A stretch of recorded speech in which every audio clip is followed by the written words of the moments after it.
A caça ao tesouro e os piratas do Caribe. Piratas. Eles vão do assustador ao hilário. Histórias famosas foram contadas por décadas. De piratas da vida real, como Barba Negra, o Capitão Jack Sparrow, os Piratas do Caribe. Este documentário mergulha nos fatos e na história, incluindo a era de ouro da pirataria no século XVII, em grande parte ocorrida nas famosas Ilhas do Caribe. Nesta edição da série de documentários de terror e monstros da Doc TV, vamos explorar piratas, riquezas e a caça ao tesouro.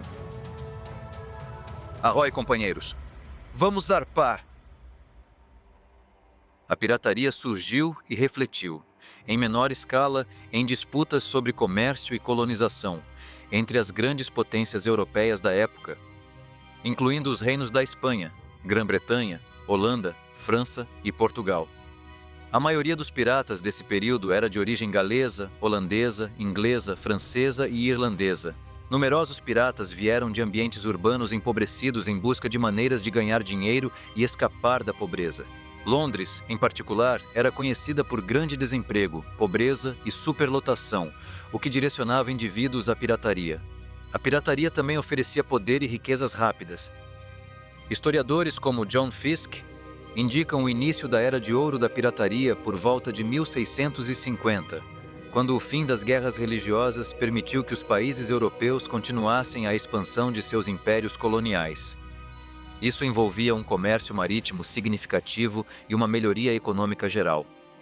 Tinham de ganhar dinheiro ou roubar, e muitos foram de navio. Os bucaneiros franceses se estabeleceram no norte de Hispaniola já em 1625, mas viviam como caçadores de porcos e gado, não como ladrões. A transição para a pirataria em tempo integral foi gradual e um tanto motivada por medidas espanholas para exterminar tanto os bucaneiros quanto os animais dos quais eles dependiam. A migração dos bucaneiros da massa terrestre de Hispaniola para a ilha mais afastada e protegida de Tortuga restringiu seus recursos e acelerou os ataques piratas.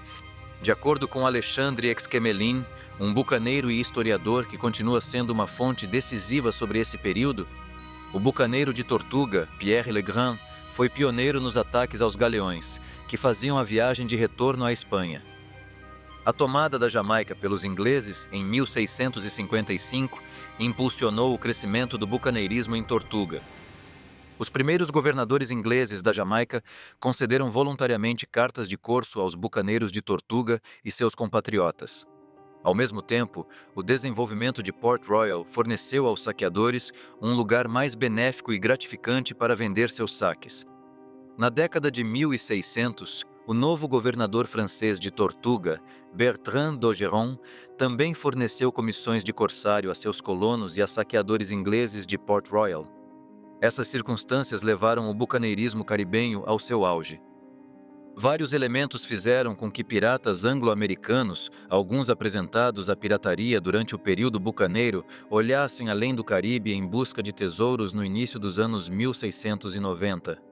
O fim dos anos Stuart na Grã-Bretanha reviveu a animosidade tradicional entre França e Grã-Bretanha, encerrando a frutífera cooperação entre a Jamaica inglesa e a Tortuga francesa. A destruição de Port Royal por um terremoto em 1692 reduziu ainda mais os interesses no Caribe ao destruir o principal mercado dos piratas para os itens roubados. Governadores coloniais do Caribe começaram a abandonar a política de sem paz além das fronteiras, sob a qual se compreendia que a guerra continuaria, e assim cartas de corso seriam concedidas no Caribe, independentemente dos tratados de paz assinados na Europa. Subsequentemente, comissões seriam concedidas apenas em tempos de guerra, e suas restrições seriam aplicadas rigorosamente. E grande parte do território espanhol fora destruído. Maracaibo, sozinha, foi saqueada 3 vezes entre 1667 e 1678. Enquanto isso, Rio de la Hacha foi atacada 5 vezes e Tolu, 8. Ao mesmo tempo, as colônias menos favorecidas da Inglaterra, incluindo Nova York, Bermuda e Rhode Island, estavam financeiramente sufocadas pelas leis de navegação. Vendedores e governantes empolgados por dinheiro tendiam a ignorar e até apoiar as viagens piratas. Um administrador colonial chegou a defender um pirata, porque achava muito cruel enforcar pessoas que trazem ouro para essas províncias.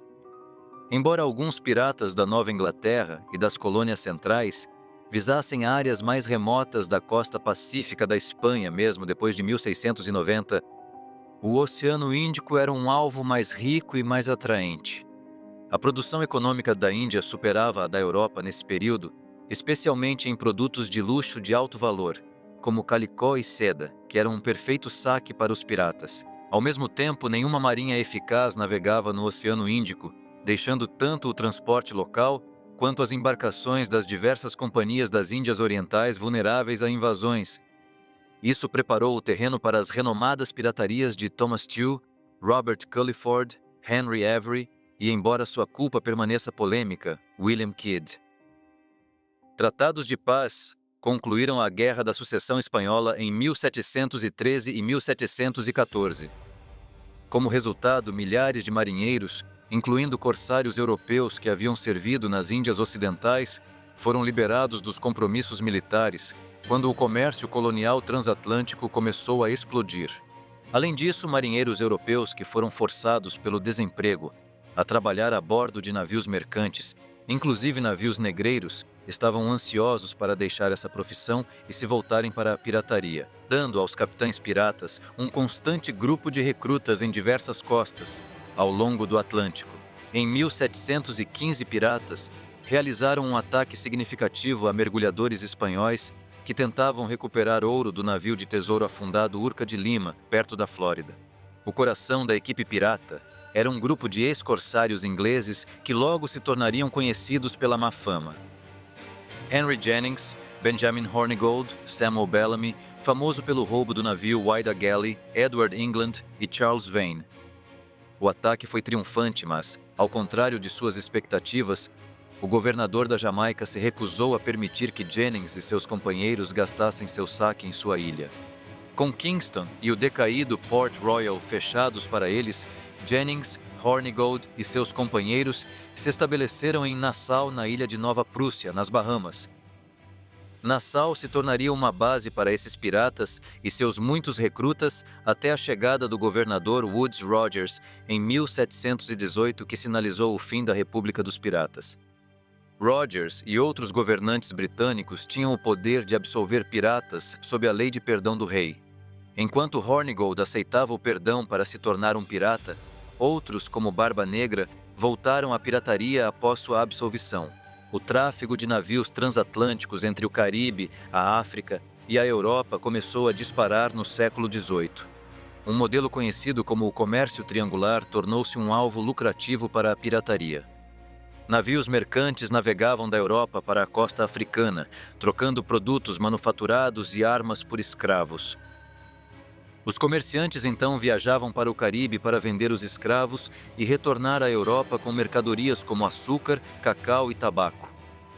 Em outra rota do comércio triangular, os navios transportavam bacalhau preservado, matérias-primas e rum para a Europa, onde uma parte da carga era trocada por produtos manufaturados, que junto com o restante da carga inicial eram levados para o Caribe, onde eram trocados por melaço e açúcar, que então eram levados para a Nova Inglaterra. Os navios de comércio triangular frequentemente lucravam em cada local. Como parte do acordo feito após a Guerra da Sucessão Espanhola, a Companhia Britânica do Mar do Sul recebeu o Asiento, um acordo do governo espanhol para fornecer escravos às colônias da Espanha no Novo Mundo, que deu aos comerciantes e contrabandistas britânicos mais acesso aos mercados espanhóis anteriormente fechados na América. O acordo também contribuiu significativamente para a disseminação da pirataria no Atlântico Ocidental. O transporte para as colônias acompanhou o aumento de marinheiros habilidosos após a guerra. Os armadores mercantes se aproveitaram do excesso de mão de obra para reduzir salários, cortar custos, aumentar lucro e criar circunstâncias infelizes a bordo dos navios.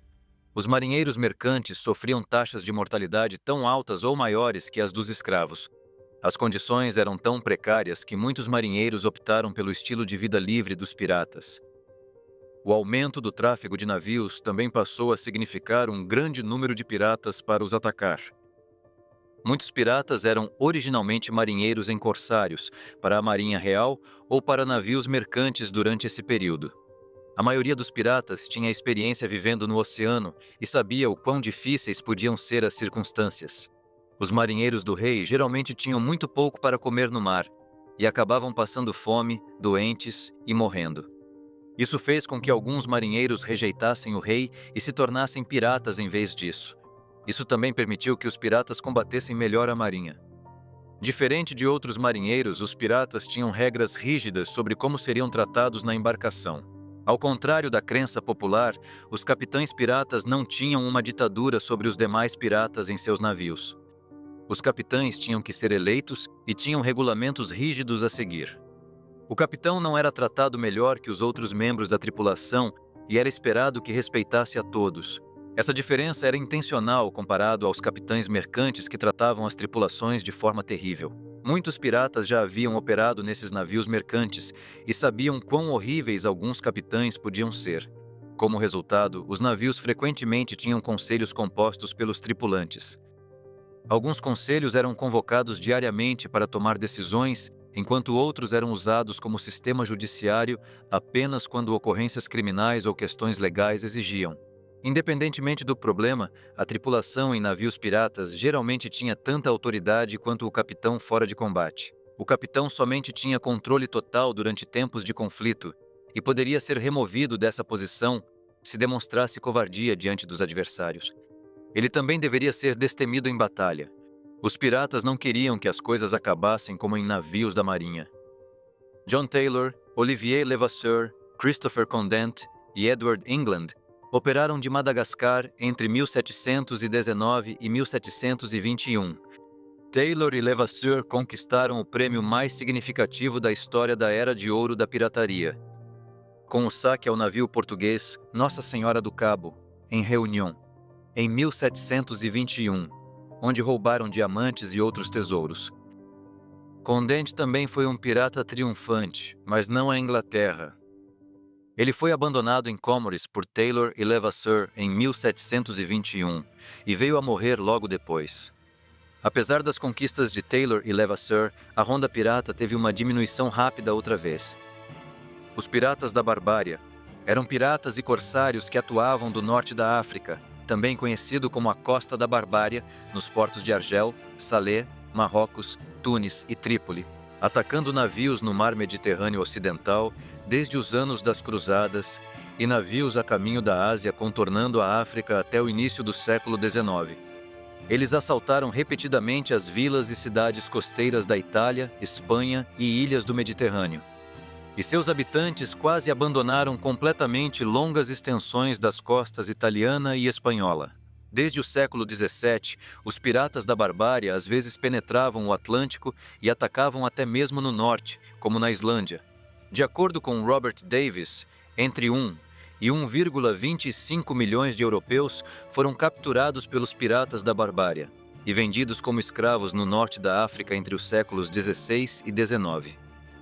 Os piratas da Barbária prosperaram no início do século XVII, à medida que novos tipos de embarcações de Simon e Dancer permitiram que os invasores norte-africanos, pela primeira vez, enfrentassem as águas do Atlântico e do Mediterrâneo. Mais de 20 mil prisioneiros teriam sido encarcerados apenas em Argel.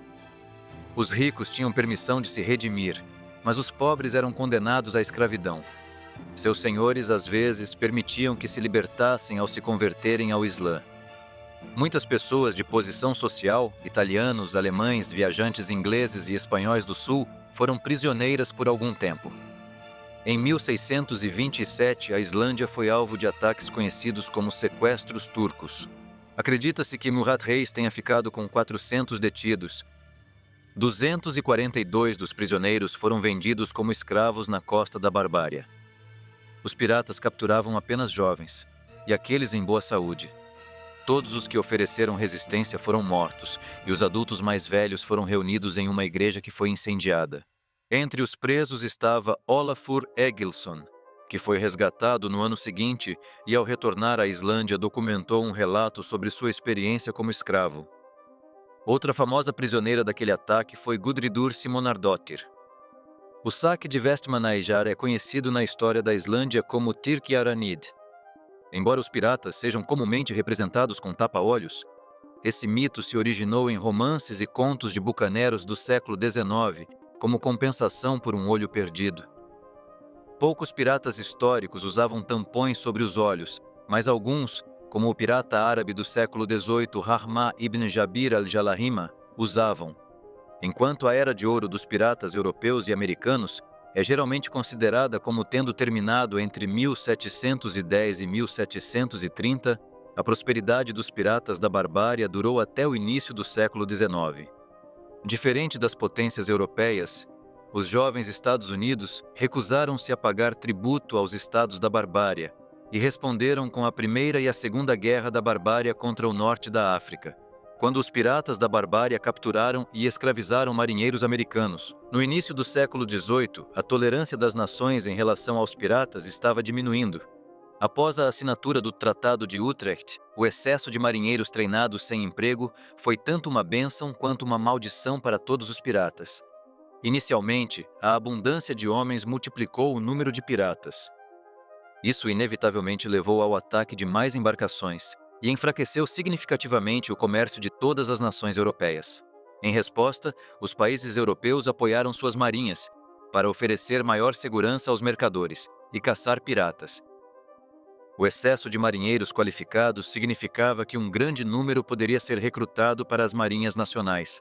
A segunda metade de 1718, incluindo a chegada do governador Woodes Rogers em Nassau, representou um ponto de virada na história da pirataria no Novo Mundo. Sem uma base segura e com a pressão crescente das forças navais, os corsários perderam seu ímpeto.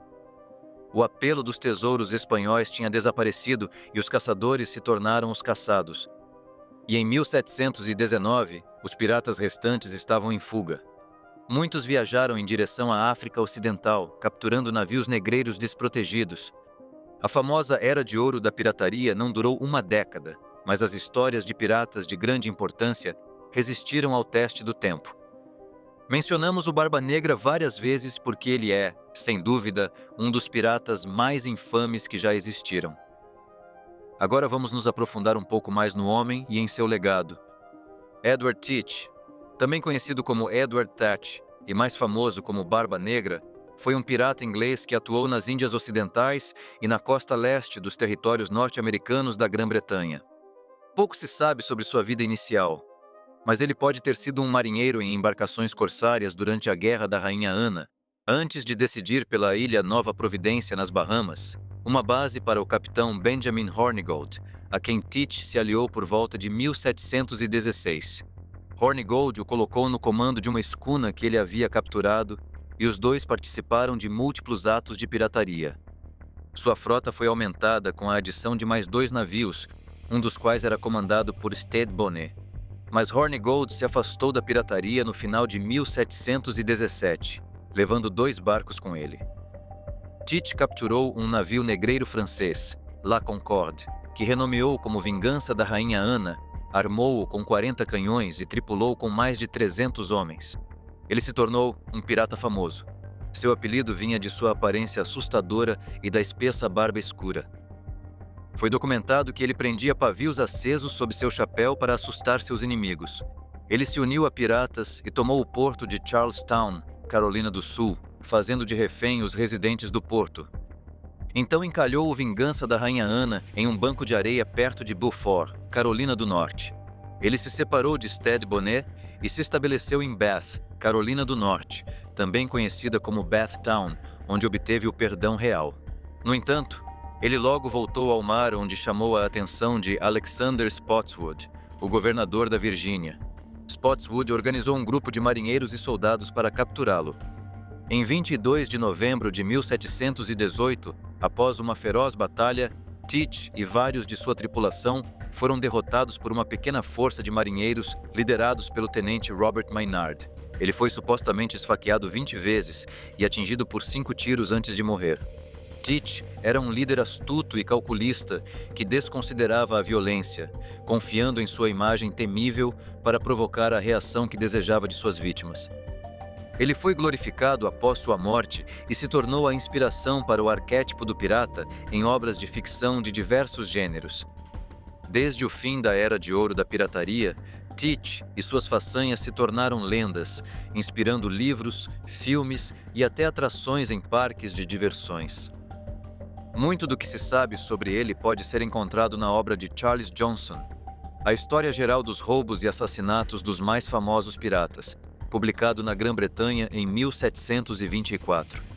Uma autoridade reconhecida sobre os piratas de sua época, as descrições de Johnson sobre figuras como Anne Bonny e Mary Read foram, por anos, leitura obrigatória para os interessados no assunto. Suas histórias fascinavam os leitores, e uma segunda edição foi rapidamente publicada. O autor Angus Constam suspeita que a descrição de Johnson sobre Barba Negra foi enfeitada para criar uma história mais sensacional. A História Geral, no entanto, é normalmente considerada uma fonte confiável, e Johnson pode até ter sido um pseudônimo. Como os relatos de Johnson foram corroborados em despachos pessoais e oficiais, Lee acredita que, quem quer que ele fosse, teve acesso a correspondências oficiais. Constam especula mais ainda, sugerindo que Johnson pode ter sido o dramaturgo inglês Charles Johnson, o editor britânico Charles Rivington ou o escritor Daniel Defoe. Na obra de 1951, Os Grandes Dias da Pirataria, George Woodberry disse que Johnson é obviamente um pseudônimo, dizendo ainda que não se pode deixar de suspeitar que Johnson pode ter sido um pirata também. Teach usava bandeiras negras com crânios e bandeiras sangrentas para intimidar seus inimigos. No entanto, a bandeira normalmente atribuída à Barba Negra, que retrata um esqueleto com chifres espetando um coração enquanto brinda ao diabo, provavelmente nunca foi usada por ele. Apesar de sua infâmia, Teach não foi o pirata mais bem-sucedido. Henry Avery se aposentou como um homem rico, enquanto Bartholomew Roberts ficou com cerca de 5 vezes o que Teach roubou. Caçadores de tesouros há muito se ocupam em buscar qualquer vestígio de seu suposto tesouro de ouro e prata, mas nada nos locais explorados ao longo da costa leste dos Estados Unidos jamais foi ligado a ele. Algumas histórias sugerem que os piratas frequentemente matavam um prisioneiro no local onde enterravam seu saque, e Teach não é exceção nessas histórias. Mas que nenhum tesouro tenha sido encontrado não é algo excepcional. O tesouro enterrado de piratas é considerado um mito moderno que quase não existem evidências que o sustentem. Os registros disponíveis não incluem nada que sugira que o enterro de tesouros era uma prática comum, exceto na imaginação dos escritores de relatos fictícios como Ilha do Tesouro. Tais tesouros exigiriam um proprietário rico, e sua suposta existência ignora a estrutura de comando de um navio pirata, onde a tripulação servia por uma parte do lucro. O único pirata conhecido por enterrar tesouros foi William Kidd. O único tesouro recuperado até agora das façanhas de Teach é o que foi extraído dos destroços do que se presume ser o Vingança da Rainha Ana, encontrado em 1996. Em 2009, mais de 250 mil artefatos perdidos haviam sido recuperados. Uma seleção deles está em exibição no Museu Marítimo da Carolina do Norte. Existem várias histórias supersticiosas sobre o fantasma de Teach. Luzes inexplicáveis no mar são frequentemente chamadas de luz de Teach. Alguns relatos afirmam que o notório pirata agora vagueia no além, procurando por sua cabeça perdida com medo de que seus amigos e o diabo não o reconheçam. Uma história da Carolina do Norte conta que o crânio de Teach teria sido usado como base para um cálice de prata. Um juiz da região chegou a afirmar ter bebido dele uma noite na década de 30. O nome de Barba Negra foi associado a muitas atrações locais, como a Enseada de Barba Negra em Charleston. Seu nome e persona também foram bastante utilizados na literatura. Ele é o principal assunto da obra de ficção de Matilda Douglas de 1835, Barba Negra, uma página da história colonial da Filadélfia. Adaptações no cinema de sua vida incluem Barba Negra, o Pirata, estrelando Robert Newton, cujo exagerado sotaque de West Country é creditado pela popularização da estereotipada voz de pirata. O Fantasma de Barba Negra, Barba Negra Terror no Mar e a minissérie Barba Negra do canal Hallmark. Paralelos também foram traçados entre o Barba Negra de Johnson e o personagem do capitão Jack Sparrow no filme de aventura Piratas do Caribe, A Maldição do Pérola Negra. Falando sobre Piratas do Caribe da Disney, Nenhuma história de pirataria poderia ser contada sem mencionar a franquia de sucesso. Piratas do Caribe é uma série de filmes de aventura e fantasia produzida por Jerry Bruckheimer e baseada na atração do parque temático da Walt Disney com o mesmo nome. A série de filmes é uma parte essencial do universo dos piratas da Disney. Os diretores da série incluem Gore Verbinski, que dirigiu os filmes 1 a 3, Rob Marshall, que dirigiu a parte 4, Joaquin Ronin e Espen Sandberg, que dirigiram juntos a parte 5. Ted Elliott foi o principal escritor da série e Terry Rossio coescreveu as partes 1 a 4. Outros escritores incluem Stuart Beattie e Jay Wolpert na parte 1, Jeff Nathanson na parte 5 e Craig Mazin na parte 6. As histórias acompanham as aventuras do capitão Jack Sparrow, interpretado por Johnny Depp, Will Turner, interpretado por Orlando Bloom, e Elizabeth Swann, interpretada por Keira Knightley. Personagens como Hector Barbossa, interpretado por Geoffrey Rush, e Joshua Gibbs, interpretado por Kevin McNally, seguem Jack, Will e Elizabeth ao longo dos filmes. Outros personagens principais incluem James Norrington, interpretado por Jack Davenport, Davy Jones, interpretado por Bill Nighy, e Tia Dalma, interpretada por Naomi Harris. O quarto filme apresenta Barba Negra, interpretado por Ian McShane, e Angélica, por Penélope Cruz. O quinto filme apresenta Armando Salazar, interpretado por Javier Bardem, Henry Turner, interpretado por Brenton Thwaites, e Karina Smith, interpretada por Kaya Scodelario. Os filmes se passam em uma interpretação ficcional da Era de Ouro da pirataria e estão ambientados principalmente no Caribe. A franquia de filmes foi lançada em 2003 com Piratas do Caribe, A Maldição do Pérola Negra, que foi muito bem recebido pela crítica e pelo público. Arrecadou 654 milhões de dólares em todo o mundo. Após o sucesso do primeiro filme, a Walt Disney Pictures revelou que uma franquia de filmes estava em desenvolvimento. O segundo filme, intitulado O Baú da Morte, foi lançado em 2006 e quebrou recordes de bilheteria mundialmente no dia de sua estreia. O Baú da Morte se tornou o filme de maior bilheteria de 2006, com quase 1,1 bilhão de dólares nas bilheterias globais. O terceiro filme da franquia, intitulado No Fim do Mundo, saiu em 2007, arrecadando 960 milhões de dólares. A Disney lançou um quarto filme, intitulado Navegando em Águas Misteriosas, em 2011 em 2D convencional, 3D digital e 3D IMAX. Navegando em Águas Misteriosas também arrecadou mais de 1 bilhão de dólares nas bilheterias, tornando-se o segundo filme da franquia e apenas o oitavo filme na história a fazer isso na época do lançamento. Um quinto filme, intitulado A Vingança de Salazar, foi lançado em 2017. A franquia Piratas do Caribe arrecadou mais de 4,5 bilhões de dólares globalmente. É a 14ª franquia de filmes de maior bilheteria de todos os tempos e é a primeira franquia de filmes a produzir 2 ou mais filmes que arrecadaram mais de 1 bilhão de dólares. É tanto dinheiro, é tanto ouro, é tanto tesouro. Mas como você faria para encontrar tesouros de verdade? Você precisa se tornar um caçador de tesouros. O que é isso, você pergunta? Vamos descobrir. A caça ao tesouro é a investigação física dos locais de tesouros.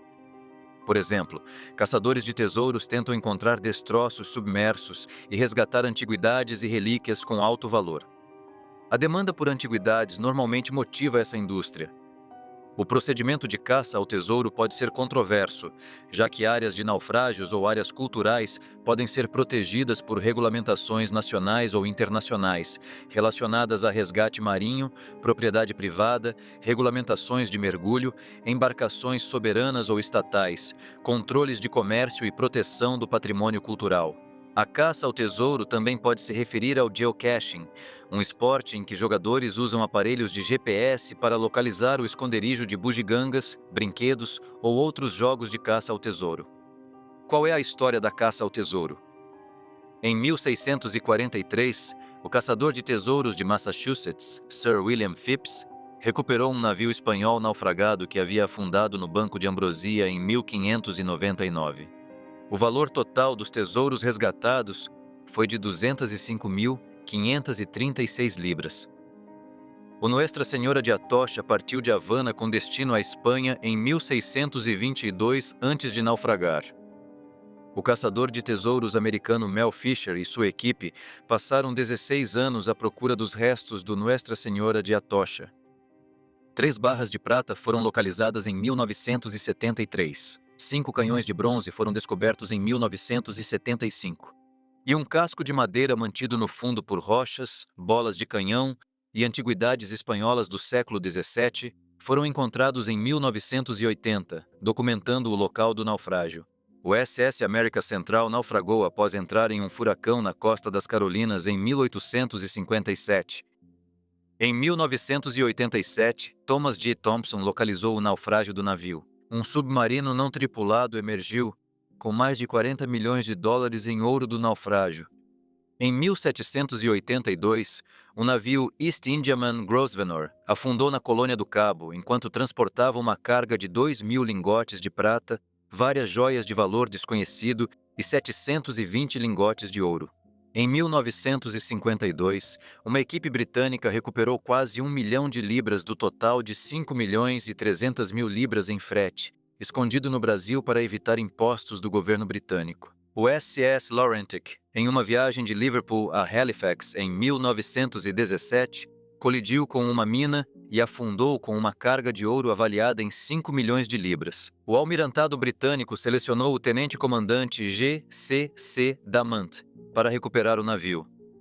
Damant, com a ajuda de John Haldane, encontrou a razão e a prevenção da doença de descompressão, a doença do mergulhador, permitindo que fizessem mergulhos mais profundos. Ao longo de várias temporadas, todas, exceto 25 barras de ouro, foram recuperadas por Damant e sua equipe. Em 2002, a Odyssey Marine Exploration firmou um acordo com o governo britânico para encontrar o navio HMS Sussex, que transportava 10 toneladas de moedas de ouro a bordo. O navio afundou em 1694 na costa de Gibraltar. Em 2009, o inglês Terry Herbert encontrou um tesouro anglo-saxão de ouro e trabalhos em prata, que ficou conhecido como Tesouro de Staffordshire. No mesmo ano, o escocês David Booth encontrou 4 colares de ouro do século I a.C. na Escócia. Desde o final dos anos 90, reagindo contra os esforços cada vez mais vigorosos da comunidade internacional para parar o colapso do patrimônio cultural submerso do mundo, as empresas de caça ao tesouro começaram a empregar arqueólogos e diretores de marketing, fazendo anúncios públicos sobre suas boas intenções. Mesmo quando análises arqueológicas de alta qualidade são realizadas por arqueólogos trabalhando com caçadores de tesouros, persiste a preocupação que a caça ao tesouro, por definição, ignora o princípio de que a proteção do patrimônio cultural deve ser sempre avaliada primeiro, e que a venda de antiguidades recuperadas fragmenta o grupo de materiais de patrimônio cultural, resultando na perda da possibilidade de examinar a situação por completo. O contra-argumento é que caçadores de tesouros experientes têm os meios para financiar pesquisas arqueológicas em áreas que de outra forma ficariam sem registro e sujeitas à demolição por saques ou forças naturais. As primeiras etapas da evolução da arqueologia continham um elemento vital de caça ao tesouro: as escavações de Heinrich Schliemann em Troia e depois em Micenas resultaram em descobertas significativas de antiguidades de ouro. Os primeiros trabalhos em egiptologia tinham uma lógica semelhante. Caçadores de tesouros não especialistas contemporâneos usam detectores de metais simples para buscas em locais terrestres. O arqueólogo aquático e, ocasionalmente, caçador de tesouros, Peter Throckmorton, em um artigo de 1969 como parte de um fórum de arqueologia histórica sobre o salvamento de E. Lee Spence a um navio de bloqueio da Guerra Civil, aborda a questão de se a caça ao tesouro e a arqueologia se chocam. Disse: "A discussão anterior pode parecer um ataque ao Sr. Spence. Não pretendo que seja esse o caso. Uma nova ramificação da arqueologia, a dos estudos micênicos, foi fundada por Heinrich Schliemann, que também teve a coragem de lembrar de seus sonhos. É certo ter sonhos, e seria o pior tipo de erro por parte do Estado desestimular os grandes sonhos de homens como o Sr. Spence e deixar um projeto que exige esse tipo de iniciativa cair nas mãos do que alguns chamariam de Alguma maldita sociedade histórica que poderia colocar a mão morta do pensamento sem imaginação e estereotipado sobre a coragem e a habilidade do Sr. Spence. Em 1972, Spence e Throckmorton, junto com outros 3 homens, receberam o título de doutor em Histórias Marinhas pela Faculdade de Histórias Marinhas em julho de 1972, tornando-se as primeiras pessoas no mundo a receber um doutorado por trabalho em arqueologia marinha. Mais recentemente, diversos caçadores de tesouros começaram a trabalhar debaixo d'água, onde a tecnologia atual permite o acesso a naufrágios com tesouros anteriormente inalcançáveis. Cada nova geração de tecnologia tornou outros naufrágios mais acessíveis. Começando com o traje de mergulho, passando pelo scuba e chegando nos submarinos não tripulados. Muitos desses naufrágios resultaram na recuperação de tesouros, de muitas relíquias intrigantes das frotas de tesouro espanholas e várias outras, equipamentos. Trajes de borracha, cintos e sapatos com peso e capacetes são usados para mergulho em alto mar. Sinos de mergulho, capacetes abertos e trajes de mergulho atmosféricos foram empregados. A exploração em alto mar, hoje, é realizada utilizando aparelhos de respiração subaquática autônomos, os SCUBA, veículos submersíveis não tripulados operados remotamente, os ROV, e trajes de exposição. Navegação sonora, sonar e magnetômetros são utilizados para encontrar tesouros. Ferramentas manuais, sondas, telas, recipientes, pás, detectores de metal e peneiras são úteis para a caça ao tesouro em terra. O Evinrude Aquanaut é uma unidade de mergulho flutuante móvel que fornece ar aos mergulhadores sem a necessidade de carregar cilindros. No mergulho, máscaras permitem uma melhor visão. Nadadeiras melhoram a velocidade. Coletes salva-vidas oferecem assistência vital.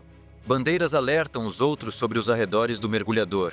Trajes de neoprene mantêm o calor do corpo e também oferecem proteção à pele. Pesos ajustam a flutuabilidade dos trajes de borracha.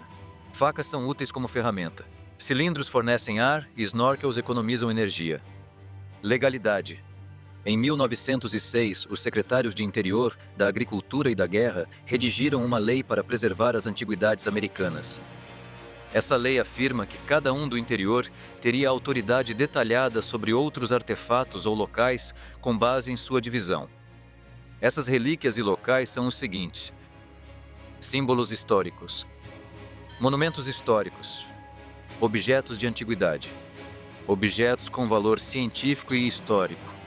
O secretário da Agricultura tem jurisdição sobre artefatos e monumentos encontrados dentro dos limites de reservas florestais. O secretário da Guerra sobre qualquer terreno próximo a uma reserva militar. O respectivo secretário gerenciará as terras do governo dos Estados Unidos. Autorizações não serão dadas a quem tentar mover qualquer monumento ou artefato que possa ser mantido em seu lugar original e permanecer como um monumento da antiguidade. Uma autorização não será dada a alguém cujo olho é maior que a barriga. Em outras palavras, essa autorização não será fornecida a quem tentar explorar uma vasta região com pouca ajuda, e o trabalho pareça não ser possível de ser concluído dentro do prazo especificado. Cada autorização será dada pelos respectivos secretários que têm jurisdição sobre os locais específicos. Além disso, incluindo a autorização já mencionada, também é necessário informar o seguinte: o nome da instituição fazendo a solicitação, quanto tempo o trabalho levará, a data, a pessoa responsável pelo projeto, qual tipo de projeto será, se escavação, coleta ou exame. O nome do museu onde o artefato será exibido e preservado. Cada autorização será dada apenas por 3 anos ou menos. Uma extensão pode ser concedida se houver progresso indicado. As autorizações não terão validade se o trabalho não começar até 6 meses após a concessão da autorização. A Lei Federal dos Naufrágios Abandonados dos Estados Unidos, que mantém a propriedade do governo sobre naufrágios nas águas dos Estados Unidos, foi executada em 1988. Qualquer destroço enterrado em terras submersas e formações de corais protegidas por um estado em terrenos submersos é de propriedade do governo. A Lei dos Naufrágios Abandonados, então, atribui a propriedade ao governo do estado relevante. A Suprema Corte confirmou a constitucionalidade da Lei dos Naufrágios Abandonados em 1998. Nos Estados Unidos, quem descobrir um navio não abandonado poderia buscar uma recompensa pelo salvamento. Inglaterra, Gales e Irlanda do Norte reivindicam descobertas de ouro e prata de mais de 300 anos para a coroa através da Lei do Tesouro de 1996. Qualquer tesouro descoberto nessas nações deve ser declarado em 14 dias após a descoberta. Os Estados Unidos concedem a propriedade ao proprietário da terra. Pode ser considerado um crime federal se as descobertas ocorrerem em terras federais. A maior parte dos Estados Unidos processa a escavação de terrenos de sepultamento. Críticas. Um número crescente de nações reprova a caça ao tesouro. E a Unesco emitiu uma carta para a proteção do patrimônio cultural subaquático no ano de 2001. A Convenção da Unesco sobre a Proteção do Patrimônio Cultural Subaquático. Esta convenção é um instrumento legal que ajuda os estados a melhorar a proteção de seu patrimônio cultural subaquático. Em 2013, o canal National Geographic iniciou uma polêmica com seu reality show Diggers. Arqueólogos profissionais da Sociedade de Arqueologia Histórica, um dos grupos acadêmicos mais influentes interessados na arqueologia do mundo moderno, de 1400 até o presente, condenaram veementemente a rede por promover o roubo de materiais culturais em terras públicas e privadas. Caçadores de tesouros notáveis. Martin Byerly localizou o naufrágio do navio RMS Republic em 1981. Brent Brisbane, fundador da frota 1715. Queen's Jewels, proprietários dos restos identificados da frota de prata de 1715. John Chatterton, descobridor do navio pirata Golden Fleece, de Joseph Bannister. Mel Fisher, descobridor do galeão espanhol Nuestra Senhora de Atocha. Cork Graham, correspondente de guerra e autor. Mike Hatcher, descobridor do navio Nankin. Robert F. Marks, arqueólogo subaquático e autor. John Matera, autor e também descobridor do navio pirata de Joseph Bannister, Golden Fleece. Juan Ponce de León buscou no Novo Mundo por ouro e pela fonte da juventude. E. Lee Spence, arqueólogo subaquático pioneiro, descobridor do navio Hunley, do SS Osama, SS Georgiana e outros. Philip Masters descobriu o famoso navio de Barba Negra, o Vingança da Rainha Ana, em 1996. Empresas de caça ao tesouro notáveis. Columbus America Discovery Group localizou e salvou tesouros do naufrágio de 1857 do SS Central America, usando pesquisas do Dr. E. Lee Spence. Intersal Inc., enquanto trabalhava sob permissão do estado da Carolina do Norte, descobriu o navio do pirata Barba Negra, Vingança da Rainha Ana, em novembro de 1996. Lords of Fortune está envolvida na recuperação do tesouro do Tsar do famoso navio de tesouro naufragado RMS Republic. Odyssey Marine Exploration localizou e salvou tesouros dos naufrágios de 1865 do SS Republic, usando pesquisas do Dr. E. Lee Spence. Shipwrecks Inc., fundada em 1967 pelo Dr. E. Lee Spence, recebeu a primeira licença de salvamento emitida na Carolina do Sul para trabalho no CSS Georgiana. Treasure Salvers Inc., fundada por Mel Fisher, localizou o naufrágio do Nuestra Senhora de Atocha e sua carga de prata, ouro e esmeraldas em julho de 1985. E é isso aí! Tudo o que você precisa saber sobre piratas e caça ao tesouro. Junte-se a nós para outro episódio da série de documentários de terror e monstros da Doc TV.